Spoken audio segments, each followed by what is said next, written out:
Hello magical people, welcome back to my channel. ఈరోజు మరి ఒక కొత్త కంటెంట్తో వచ్చేసాను. అదేంటో చూసాను ఫ్రెండ్స్. మరి ఇంకెందుకు లేట్? మీలో ఎంతమందికి ట్రిప్కి వెళ్ళటం అంటే ఇష్టం? అది ఫ్రెండ్స్తోనండి. ఫ్రెండ్స్తో వెళ్తే ఆ ఫీలింగే వేరు కదా. నేను అలా సరదాగా మా ఫ్రెండ్తో ట్రిప్కి అయితే వెళ్ళాను.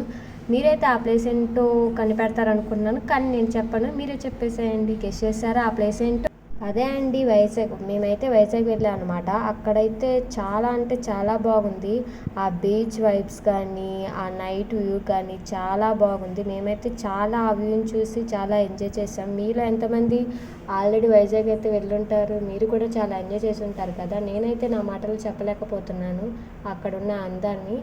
నేను మరికొన్ని విషయాన్ని మీతో పంచుకోవాలనుకున్నారు. చూసేయండి ఫ్రెండ్స్. మేము నైట్ టైం వైజాగ్ చూడాలని చాలా గట్టిగా ప్లాన్ అయితే వేసామన్నమాట. చివరికి మా కోరిక అయితే నెరవేరింది. అసలుకి ఎలాగంటే దేవుడు మేము అలా అడగంగానే మాకు అలా టక్కున వరం ఇచ్చేసాడు అనమాట. ఇచ్చిన వరాన్ని ఏమాత్రం వదులుకోకుండా అలా వైజాగ్ అయితే త్వరగా చేరుకున్నాం. అండ్ ఇప్పుడు ఆర్కే బీచ్ అయితే చూసేద్దాం. చూడండి అలలు అసలుకి ఎంత బాగున్నాయి. అవైతే అలా ముందుకు వచ్చేస్తున్నాయండి. నేను వాటితో పాటు అలా ముందుకైతే వెళ్ళిపోయాను. కానీ చాలా బాగుంది కదా నైట్ వ్యూ. మాతో పాటు చాలామంది అయితే విజిటింగ్గా వచ్చారు చూడటానికి. నైట్ టైం కూడా ఇంతమంది వస్తారని షాక్ అయ్యాం. కానీ వైజాగ్ పీపుల్కి ఇది ఒక మంచి విజిటింగ్ ప్లేస్ అండి. నైట్ వ్యూ అయితే చాలా బాగుంటుంది అక్కడ. నైట్ టైం అలా ఆ అలలను చూస్తూ ఉంటే మాకు అసలు టైమే తెలియలేదండి. కానీ అసలు కొన్నారండి, ఎంత క్రౌడ్గా ఉన్నారంటే జనాలు. చూడటానికి చాలామంది అయితే వచ్చేసారు. నేనైతే షాక్ అనమాట. ఇలా కూడా నైట్ టైం ఇంత క్రౌడ్గా ఉంటుందా అనుకున్నాను. కానీ చూడండి అసలు ఆ చెట్లు కానీ ఆ బీచ్ వైబ్స్ కానీ చాలా బాగున్నాయి. మేము ఇక నడుచుకుంటూ స్టార్టింగ్ ప్లేస్కి అయితే వచ్చేసామన్నమాట. నాకైతే ఆ కొబ్బరి చెట్లు చూస్తుంటే నాకైతే కేరళ అయితే గుర్తొచ్చింది అనమాట. మీకు అలా అనిపిస్తుందా అండి? చూడండి అసలు బీచ్ ముందు ఆ చెట్లు ఎంత బాగున్నాయి. అక్కడైతే బెంచెస్ కూడా ఉన్నాయి. కూర్చొని చక్కగా కబుర్లు చెప్పుకోవడానికి అయితే బాగా సెట్ అవుతుంది ఆ ప్లేస్.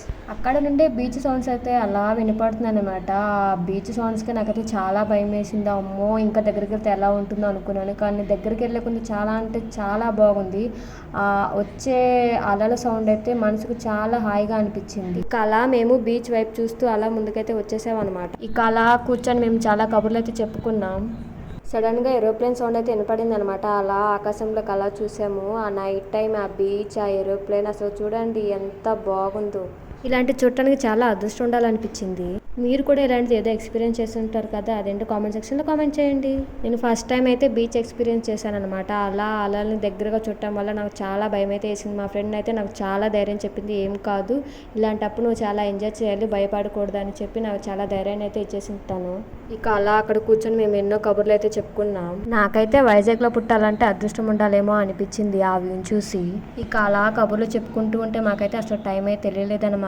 మేమైతే మా చిన్నప్పుడు జరిగిన విషయాలు ఎన్నో చెప్పుకున్నాం. ఇది ఒక మంచి టైం అనిపించింది.